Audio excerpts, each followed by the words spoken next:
পানিপথের তৃতীয় যুদ্ধ হয় 1761 খ্রিস্টাব্দে। বক্সারের যুদ্ধ হয় 1764 খ্রিস্টাব্দে। মির্জাফরের মৃত্যু হয় 1765 খ্রিস্টাব্দে। ছিয়াত্তরের মন্বন্তর হয় 1770 খ্রিস্টাব্দে। রেগুলেটিং আইন প্রবর্তন হয় 1773 খ্রিস্টাব্দে।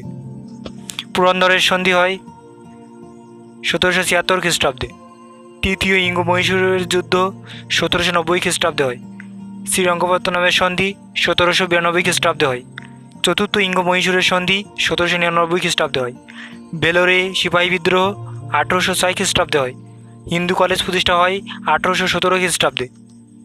সতীদাহ প্রথা নিষিদ্ধ হয় 1829 খ্রিস্টাব্দে। কলকাতা মেডিকেল কলেজ প্রতিষ্ঠা হয় 1835 খ্রিস্টাব্দে। সাঁওতাল বিদ্রোহ 1855 খ্রিস্টাব্দে হয়। সিপাহী বিদ্রোহের সূচনা হয় 1857 খ্রিস্টাব্দে।